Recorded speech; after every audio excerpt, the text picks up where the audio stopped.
About 150 miles south of the San Francisco Bay Area, nestled among the majestic cypress trees and looking out over the rugged and dramatic Pacific coastline, is a place where the ocean meets the mountains in a breathtaking display of grandeur. It's a serene and spiritual place with cascading waterfalls, a gracefully flowing creek, and naturally hot sulfur spring baths. It is a place of spectacular beauty and home to the Esalen Institute. Founded 6 decades ago, Esalen has been the epicenter of the human potential movement. It's a retreat center known for its many psychological, artistic, and spiritual workshops. Esalen is also the birthplace of a unique form of massage. The Esalen Massage, which is now practiced throughout the world, was developed over the years by an extraordinary group of teachers and practitioners who each contributed their own special gifts. I'm Ken Dychtwald. I'm a husband, I'm a father, I'm a brother, I'm an employer, I'm a psychologist, gerontologist, and I've also authored 19 books. And I'm a long-term friend of Esalen since way back 1970. I'm a former student, group leader, resident community member, and donor to this place that is so dear to my heart. Over the years, I played lots of roles, but I get the chance to play a very special role with regard to Esalen right now, which is that I'm going to be interviewing one of the people who's responsible for the creation and evolution of Esalen's incredible form of healing massage. Hi, Deborah. It's so good to see you. Really good to see you, Ken. I have a whole list of questions I can't wait to get into with you, many of which we've talked about over the decades and some we haven't. But I have a few pictures that I'm going to pull up, and I want you to try to tell me a little bit about what I'm looking at. Okay, so who's this cute little girl? Where in America or where on earth are you? That was a school picture taken in South Bend, Indiana, and I was about 9 years old. And how old are you now? 74. So this would have been like late 50s, huh? Mid to late 50s. Yeah. Wow. And when you were this little girl, were you thinking to yourself, boy, in a few years, I'm going to get out of Indiana here and go be a hippie in Big Sur? Or did it not? I don't think so. I wasn't thinking in that direction at all. I was a little kid who liked to run around and climb trees and try to follow my older brothers. I was a tom girl. And then here's this version of Deborah. So like, how is it possible that that cute little Indiana, I know your mom and knew your mom and dad. How did you go from that life to this life? Actually, that's at my sister's wedding. And I think we were actually in South Bend. So I went back to South Bend to be in her wedding. What got you from being a Indiana young woman to a Big Sur young woman? Okay, so I went to school. I was very interested in many different things, a good Gemini that I am. And I probably was a little bit different because I was interested in things that weren't always what I was supposed to be interested in. For example, one time we had to do a book report when I was a freshman in high school, and I wanted to report on the Communist Manifesto. That wasn't very acceptable to my teacher. She was freaked out, and I was just curious. I was interested. So I think my curiosity sometimes got me in trouble, sometimes educated me. When I was 16, I was married and I had a child when I was 17. That's Ricky, my oldest daughter. And I still managed to graduate with my high school, although they didn't want me to walk down the aisle across the stage to get my diploma, because remember, this was Indiana in 65 or 66, and Ricky was born in 65. So after that, I managed to get my degree, my high school diploma, with everyone else because I had enough credits to graduate, and I took one class in night school and one in correspondence with Indiana University. Night school was an amazing experience because I'd never been around these kind of people that went to night school in Indiana in that time, that year. So it was an interesting experience, very different people from different walks of life. And I got my diploma a few months later. And then I went to Michigan State University. I had this opportunity to go to Israel. At the time, I was living with my parents. So I took the opportunity and met my brother and sister-in-law and lived on a kibbutz for 4 months in Israel. It was right after the 6-Day War. That was also a really interesting experience. We had many different people, and I remember meeting 2 girls there who were from California. So that was my first inkling of California while I was in Israel. And eventually I came back home and I decided to quit school and hitchhike to Mexico with my daughter. My parents went, no, you can't do that. And I went, well, why not? And so they had heard of this place through a therapist. They heard of this place called Esalen. And they said, look, we will send you to Esalen. Will you do that first? And I said, okay, sure. I would love to go to California. I've never been that far west. And got dropped off at Rio Road, which is about 30 or so miles from Esalen. And I hitchhiked from Rio Road to Esalen. Well, I caught a ride with these lovely people in a Volkswagen bus. And we would drive and we'd stop and we'd climb down to the ocean. And I never been on the West Coast. And I fell in love with the coast. And then they dropped me off at Esalen. And as I was walking down the hill, it's so cliched, but I just went, wow, this feels like home. Beautiful picture of beautiful young Deborah and beautiful young Ricky. Joyce Like took that photo. It was for a book called Big Sur Women. Okay, so I'm going to lean into this a little bit. This is a terrible picture, but it's from, I think, around 1980, a book on Ashtanga yoga. Every mall now has a yoga workshop or class or hot room or something or other. But when I arrived at Esalen in 1970, there was one yogini in Big Sur and on Esalen's property, and that was you. What turned you on to yoga as a young woman when it wasn't a fad or a popular thing? Well, a number of things. One, I like using my body, and I was interested in how people could do some of the things that I associated with yoga postures. But more than that, I had minored in philosophy when I was in college, and I was interested in what it was all about. Where did it come from? What did it mean? So, and then when I came to Esalen, I didn't know much about yoga, but I took a workshop with Gabrielle Roth and Joel Kramer, and it was massage, movement, and yoga. And that started me on a path of intense study and interest in both things. And I started practicing. So I was doing a couple hours in the morning and a couple hours in the afternoon. And then I started getting up at 3:30, and I would do 4 hours of yoga. And it wasn't that I decided to do 4 hours. It was just what happened. And it was exciting and interesting and an experiment with my body. I was learning a lot about my body and what I could and couldn't do, and how staying really focused and listening to myself, I could extend what I was doing, not with force, but just with regular practice, listening, extending, pausing, being with myself. There you are with your beautiful Genevieve daughter. Yes, she's probably in her late teens or early 20s.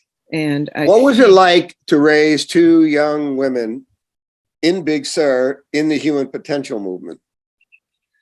Well, it actually was quite different because they were at 2 different times of Esalen's evolution too. When Ricky came along, children were not very welcome at Esalen. Ricky came along, when we came to Esalen, because Ricky was already 2 or 3 when we got there. And Dick hadn't had children yet, and children were kind of in the background, but not real welcome. I remember my boss in the kitchen didn't want children around, but sometimes she would come in. So, but they were both girls were very social.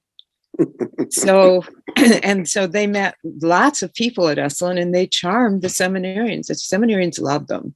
So here are the 2 girls together. How's it feel to look at these 2 young women that you brought forth? It's really fun to see them together in this photo. Again, that was a few years ago, and I'm really happy to say I've raised intelligent girls who have a mind of their own. So who are these 2 characters on either side of you, and what are you doing here? That's David Lustig on my right, and when you're looking at the photo on the right is Seymour, and you can get a sense of Seymour's wildness. And there I am in the middle of them.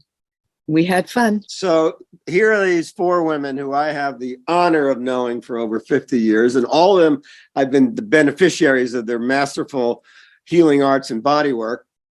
But here you guys all are together. You've known each other a long time. What would you tell us about this foursome? Well, first, I want to say this foursome has been around each other for over 50 years. And that photo was during COVID. We decided we needed to get together because we hadn't seen each other so long. And that was during in 2020, I think. And it was when COVID was really happening. And we decided to meet down at the beach. So we went to Sand Dollar Beach and we all met. So the 4 of us, geez, knowing somebody for over 50 years is pretty amazing. And being involved in I guess you could call it an ongoing project for all these years is pretty amazing. We are like sisters in some ways, and we support each other. We fight with each other. We be with each other. Vicky's birthday is coming up. We're figuring out how we can get together sometime around her birthday because we try to do that with each other.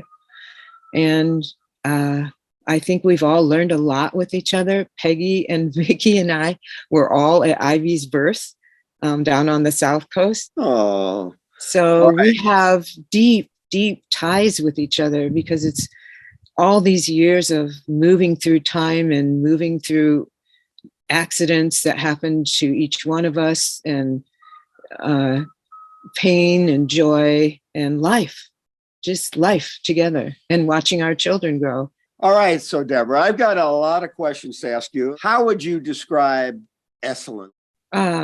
Geez, Ken, what kind of question is that? Vague. Esalen is a place where people come to change their lives, to find themselves, to find something different in themselves, to expand, to get rejuvenated, to do something different, to make a change. And Esalen, somehow, it's not just the workshops. It used to be a lot of the community, but that's changing. It's definitely the land. The place would not be what it was if it weren't for the power of that land. And somehow Esalen draws seekers and people who need to learn something from that land and from being there. So I think it starts with the land first. And then, so when you say the land, is it the physical land? Is it the sky? Is it the hot springs? Is it the waterfalls? I mean, for you, what is the... It's the spirit of the land. Yes, there's really natural beauty around there. There's beautiful, and also the landscaping, the grasses, kikuyu grass is really beautiful. I always encourage people to go barefoot and walk through the grass and feel how it is between their toes, also so they get grounded. And there's the natural beauty with the mountains and the ocean, and at night, the stars you can see that people can't see when they're at home and they're in a lot of light, unnatural light. And there's moonlight, and if you're there during a comet or a meteor shower, it's amazing. And then there's the air. The air is fresh. It's the ions from the ocean. It is rejuvenating. But then there's this history of what's been on that land, the Native Americans that were there before we were there. It's named for the Esalen Indians. And I think a lot happened on that land that we don't even know about. And somehow the ancestors are still in that land. And that also means there's a responsibility for whoever is on that land to caretake and listen and bless that land. And that's one of the things I learned at Esalen was with my rattle. It Shake looks it. like Let's hear this. this rattle. This is my rattle. I Mhm. learned through some Native American practices and through everything I've studied, I learned to listen a little bit to the land there and to pray for not only the Esalen land, but for people who come there and then for the larger world. So I think there's a power in that land that acts as a base for everything else that comes out of there. And I know it sounds woo-woo, but I really think it's true. And then there's a natural beauty that surrounds the land that maybe feeds into the land. There's a dance between the land and the natural beauty around it that influences each other. So Esalen Massage came to be, and it has evolved over the last half century. And there are now people practicing Esalen Massage all over the world, which we'll get to. But from your memories, what forces came together or what people made this form of massage? Like, how did it happen? There was a lot going on at that time. Dick and Mike had created this place that they wanted to explore the human mind and the potential of the human mind. And they were drawing in all kinds of people from Eastern and Western tradition. And they wanted to have something that also, because they were learning that the mind and body are not separate, they are together. And so they wanted to bring in some somatic work, something that joined the mind and body, a massage that integrated mind and body, that helped people feel their wholeness and the influence of mind, body, spirit, emotion, how it's all one thing, and it's not just the mind up here and the body down here and emotions over here, but that it's really an integrated being, and it gets reflected in our bodies and in the way we talk. But there's a whole thing going on with health and healing and mind body. So then people came along to help develop this massage. And I think for me, it was Molly Day Shackman and then Bernie Gunther. Bernie Gunther had studied with Charlotte Silver. Fortunately, the four of us, I think all of us got to spend a little time with Charlotte, who was an amazing person who developed sensory awareness, which eventually even influenced Genevieve and her secular Sabbath, which is a whole nother thing. So this sensory awareness, I think they took some of the Swedish massage and they elaborated on it. They brought in another type of conscious and a way of listening and feeling and integrating. And they brought in long strokes and they brought in. What do you mean by long strokes? Okay. Can I talk a little bit about my experience of Esalen massage? Yes. Okay. So when I teach, I talk about what I call 4 elements of Esalen massage. And they are influenced by the other things that were happening at Esalen. Of course, let's not forget that there was the sound of the ocean waves, which I also think helped influence what was going on at Esalen. But Esalen massage, you're working with someone instead of on someone. So it's not just coming in and with a program and doing this or that with someone. You're working with someone. And so in order for that to happen, the second premise, I think, is that it is a meditative experience. It's a commitment to be really fully present with the person for as long as I am, which is great because it means we have to keep coming back to our breath and to being present with the person, even when there are all kinds of other things going on in our life. It is a meditative experience.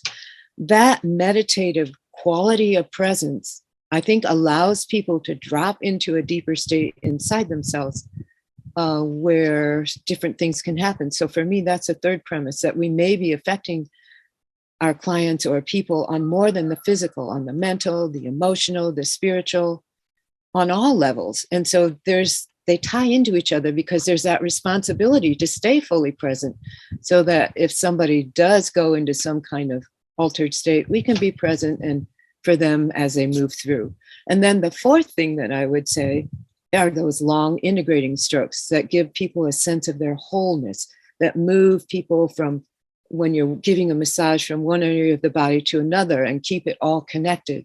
So there's this flow that's happening on a deep way, on a physical level, between the different parts of the body. And somehow that deep meditative presence and deep contact allows people to drop into deeper states inside themselves. Now, when we were all first learning, nobody talked when they were teaching us. They were like silent. We were learning by osmosis. And now I talk so much when I'm teaching, because I know maybe they can see, but there are times when I'm quiet. But I also want to educate people on how to feel and how to touch and how to feel. So anyway, this deep connection of touching somebody and knowing that I'm fully being present with them allows me to drop into a deeper place, and also allows them to drop into a deeper place. And here's another, I'm going to lecture a little bit. I do not like it when people call themselves healers. I don't like that word. I don't think we are healers. Hopefully we can help people come into a place where they can heal themselves. So maybe we're facilitators of where healing can happen, but we don't do the healing. That healing comes from within someone else. We may help create a space where healing can happen, but we're not doing it. We're all doing this together. We're not making the healing happen. We're helping something happen. Deborah, so as I'm now in my 70s, I've grown increasingly appreciative of how things root in different ways and then grow in different ways. And Brita brought her nature, her style, her thoughtfulness to the practice. Vicky is a force of nature with her strength and her and her drive, and and Peggy is a midwife and a doula and a beautiful being. And in addition to all of that, in my view, your understanding of, as Joel Kramer would call it, working the edge, and of flow from your deep yoga practice, and of the diagonals in the body, and of rotations, and of ways to bring people, not just in one place, but in their whole self, to this growth place. You are, in my view, the contributor of that dimension of it all, more than any other person. And I want to know, were you aware of that when you were doing your body work back in the 70s and 80s, that your yoga knowledge was working itself out through your practice? For sure. I think moving and exploring my own body and how it could move and how it could progress to not stretch, but extend, listening and allowing. Yoga is about listening to and finding where I am, listening to where I am, and then exploring that edge in a gentle way. Force creates more stress. It's the same thing with body work. If I go in and I force something, maybe it'll move, but is it going to stay that way? Is it going to make the muscles sore so they kind of contract again because that was too hard? So for me, I guess now that I think about it, I was coaxing my body by continuing to explore it, to extend. And when I work with someone, especially if I do it over time, I'm exploring their tissue with them. And then they can relax and see where they are. And then they can explore a little bit with extending without push.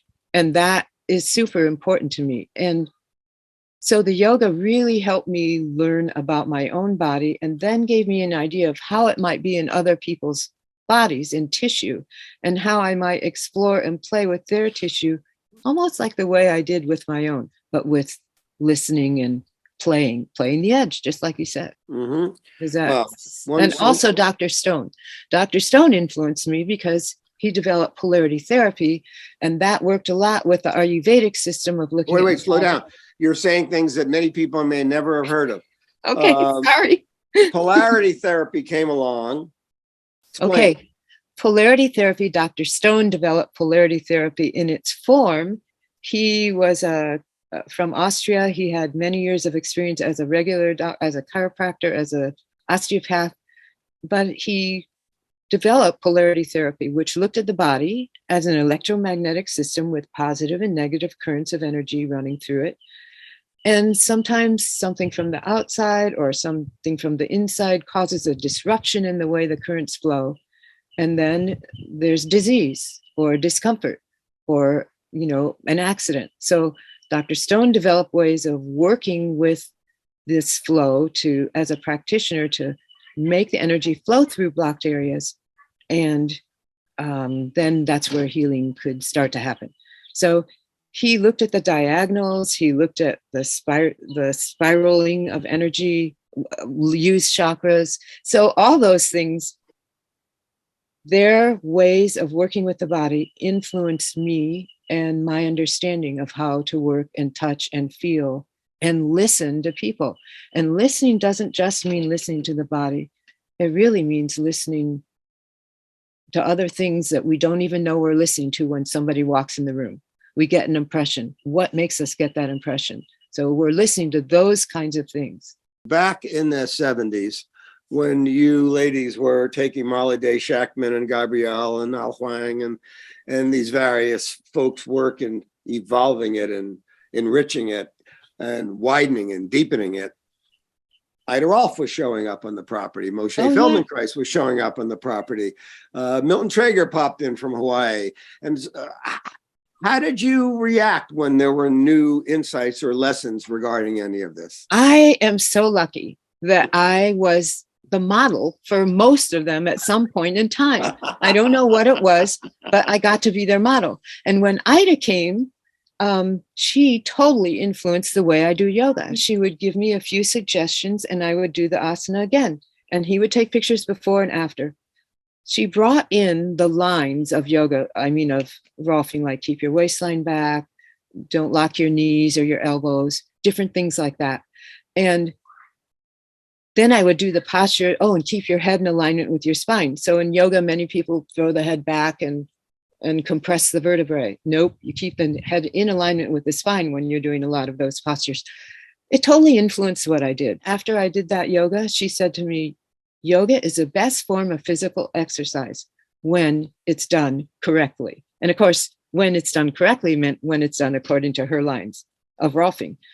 However, her lines and my exposure to her definitely influenced the way I practiced and taught yoga and the way I move the body when I work with it in a massage.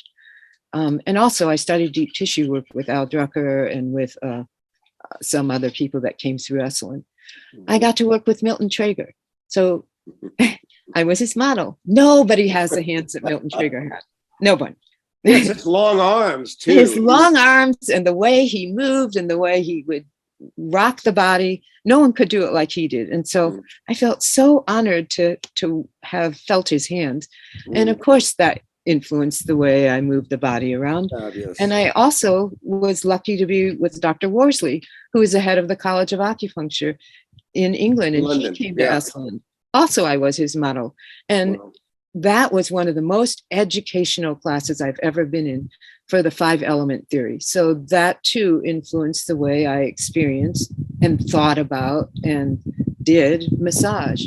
And Gabrielle, she was my first massage teacher before she did developed the 5 rhythms. What advice would you give, not to somebody doing an Esalen massage, but somebody receiving one?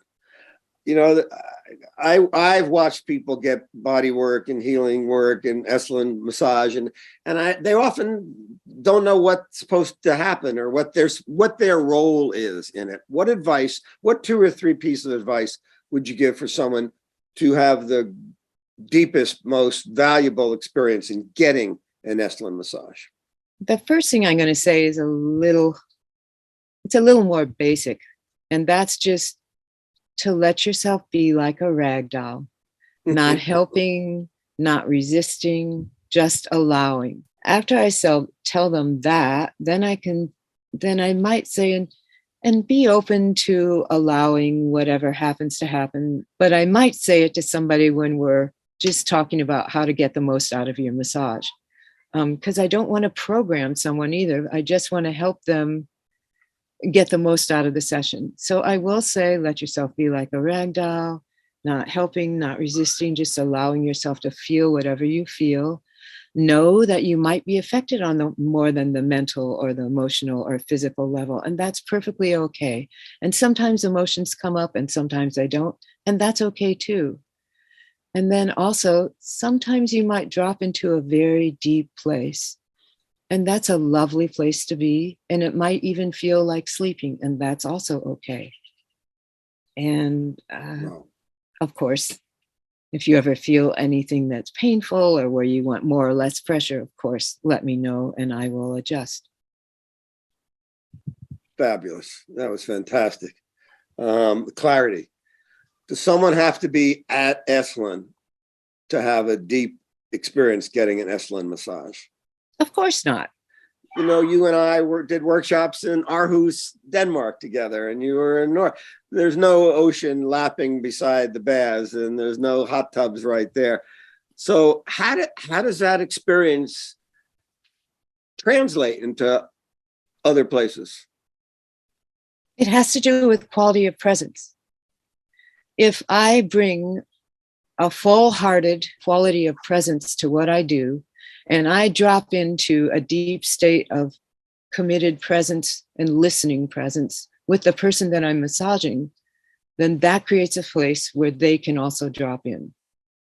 Sometimes there are challenges when there are noisy car noise, even if you have some other stuff, like if you're playing music or something, or distractions or phone ringings, or even though we try to create the best space, it doesn't always happen. I've had people just drop deeply into place. It has to do with the practitioner and who and how they are in that moment in time with their client. If someone hasn't had a massage before and they don't know what to make of it, or they're jumpy, or they're not used to having people touch them, or how would you introduce them to the experience so that they could get the best experience from it? I might say something like, I understand you've never had a massage before. And so this is a new experience for you. And you might have a little apprehension about being touched, but this can be a lovely experience. Be sure to let me know if it's ever not enough pressure or if you'd like more. And see if you can have a beginner's mind and let yourself be like a rag doll on the table. Not helping, not resisting, just allowing yourself to feel whatever you feel. Okay, so not helping and not resisting. When I get massage or body work, I feel like I'm in there in the dance. So if it's my shoulder that's being worked on, I'm mindfully and consciously, as in my yoga practice, trying to let go and let the practitioner go as deep as possible. Or if I'm clenching my hips or my feet, I try to be present. You're an educated receiver. Say more about that. Being an educated receiver means that you've received massages before and you probably know what you want out of your massage. And so you're more willing to go in there in your mind and work with the tissue with the practitioner. Not everybody can do that. But what I would say to you is see if you could not work with it. See if you could play with it. How about instead of making it, how about softening the tissue? How about bringing an element of play in instead of work? I got to make this relax. It's never going to let go. How about, oh, what would it feel like if I could soften this tissue?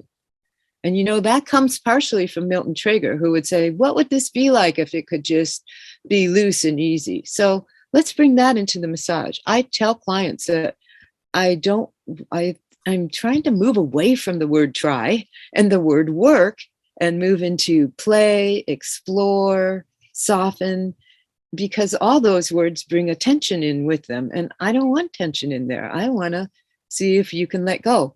And then if you can't let go, even if you're new or experienced with receiving massage, then I might say something like, okay, why don't you tighten it a little bit? See what it's like to really tighten it.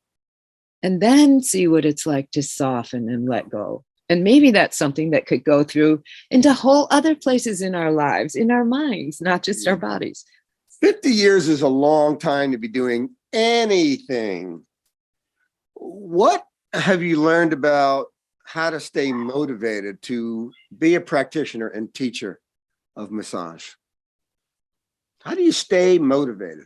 It's so exciting for me to see new people. I love helping people learn how to listen and how to feel and how to explore themselves and being with someone else's body and how to be present.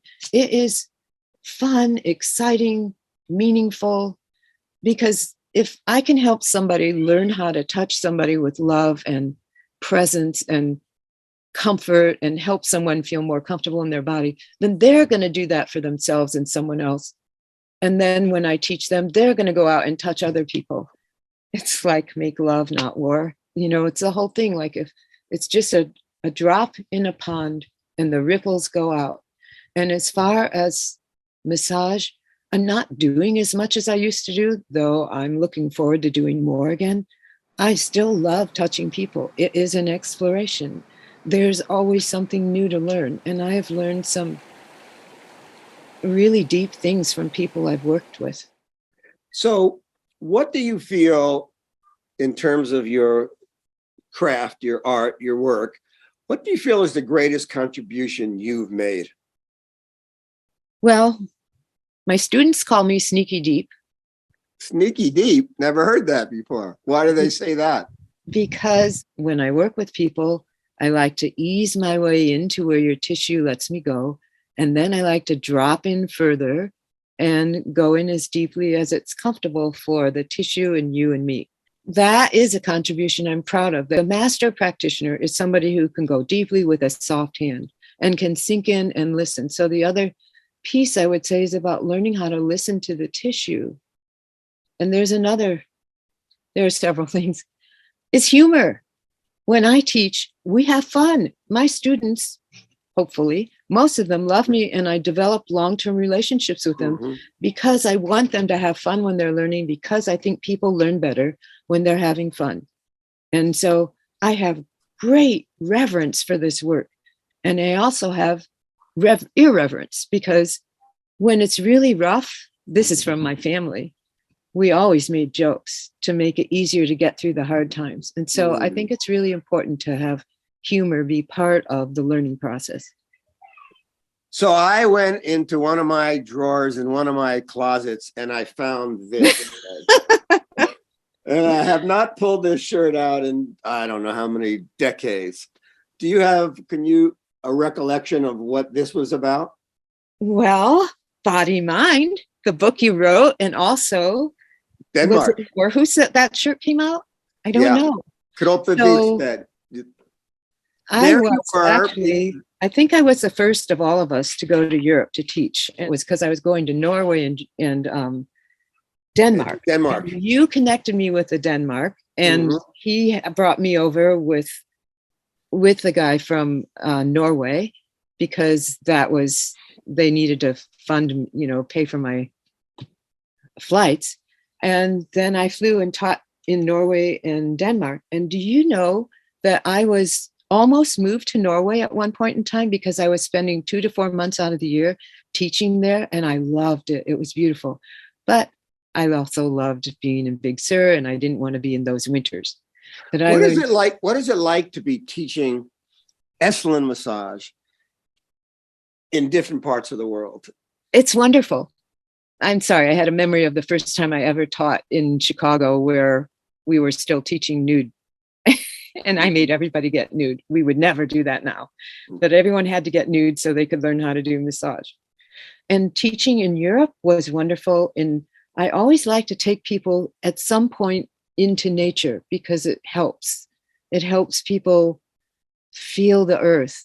We would do blind walks, sometimes in a park or somewhere, so that they could have a better sense of how to feel and bring something natural into their sense of feeling and into their massage work. And learning different cultures, like they learn in different ways. And that was really interesting too. When I first went to Switzerland, they wanted to know everything perfectly before I taught it. They wanted to know it yesterday.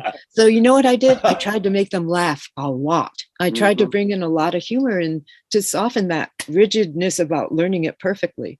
And the first time I taught in Germany, I was a little scared to go there because I was from a Jewish family, and this was years and years and years ago.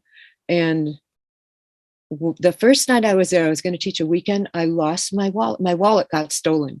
And so I started the workshop. It was a weekend workshop. And I said, hi, I'm so happy to be here. And I might be a little distracted because my wallet got stolen. And then I got into teaching, and that was it. At the end of the workshop, they gave me a bunch of money that they had collected because they wanted to make up for my wallet being stolen. That was my first experience teaching in Germany. I've had the best experiences teaching, it makes me emotional, in different places with students that were so generous and loving. And I feel really fortunate to have these experiences, and I love teaching. So you've been a part of Esalen and all these additional realms and worlds. You could think of the 3 or 4 most wonderful teachers or beings, characters that have kind of been a part of your dance. Who comes to mind? Well, Dick Price. He was a mentor for me. And when I was doing 4 hours of yoga a day, sometimes I would go into room 23. At the time, it was just a room. I can't remember what it was being used for. And Dick would come through about 6 in the morning because he was going to go on a hike. And he would see me in there, usually standing on my head or on my shoulders. And Dick would come through and I was doing all this stuff. And one day he walked through and he said, I think you're ready. And I said, ready? He said, yeah, it's time. You can teach a massage movement and yoga workshop. And that's how I got my first workshop. Wow. All right. So Dick Price is one person that comes to mind. Who else? And also I studied Gestalt with him, and I learned so much from him and how to be present. How did I not mention that? His way of being present in Gestalt, and just sitting with somebody. He'd be sitting there picking on the floor with his fingers, picking on the rug.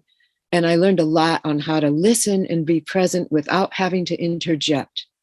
And that's really a gift and important, and especially important if you're doing massage or sitting in process with somebody, which does come up in teaching and in massage. Got it. So of course I have to mention Gabrielle. How could I not? Because she was my first massage teacher. And I had some great experiences with her. She liked to tell this story, so I will tell it.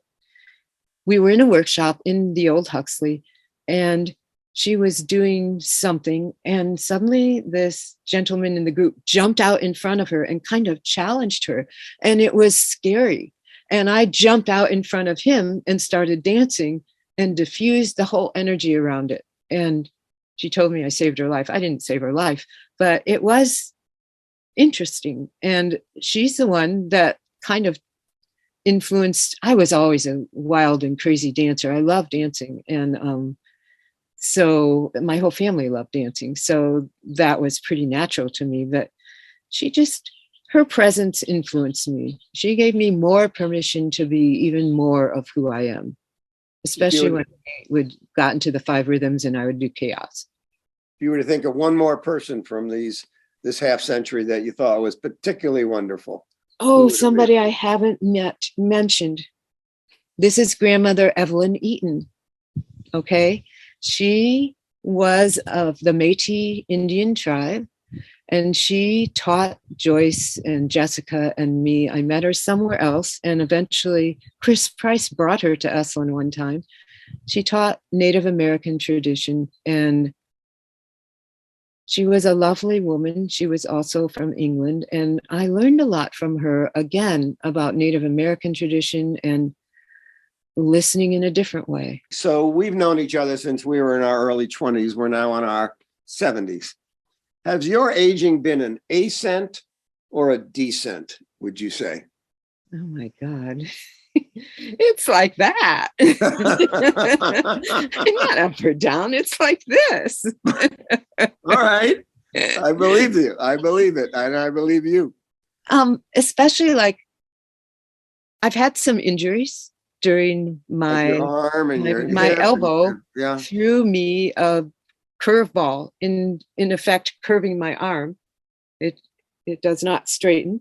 And it was a great learning experience. It was definitely, when it happened, it was down, and it was like hard.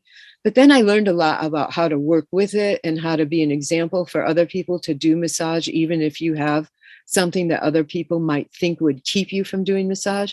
And you yourself told me that when I worked with you, you couldn't tell that one arm was different from the other. So, and so losing some of the mobility that I had, because yes, they called me the Indian rubber lady, and I was super flexible, and I don't have that flexibility anymore. But maybe I still have some of that in my mind. Some people, as they get older, they lose flexibility in their mind. I'm hoping that my mind keeps getting more and more flexible to look at other things. Last question. I want you to imagine it's decades and decades from now. I'm gone, you're gone. We're all people we know of our era are gone.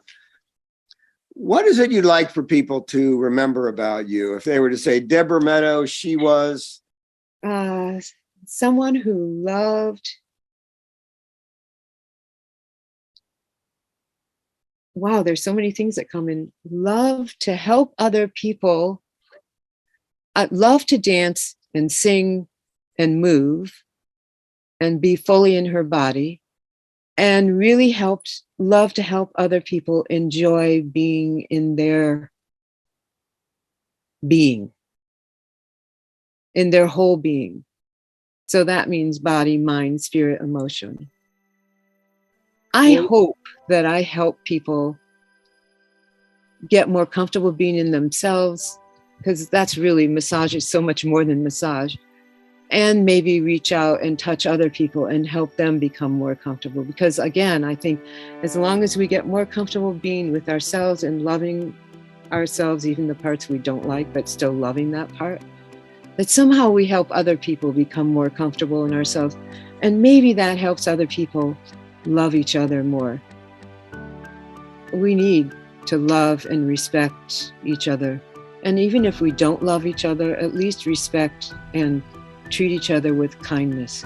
Kindness cannot be overrated, ever. Honesty and kindness. Well, let me say that I have such admiration and respect for you, and love for you over all these decades.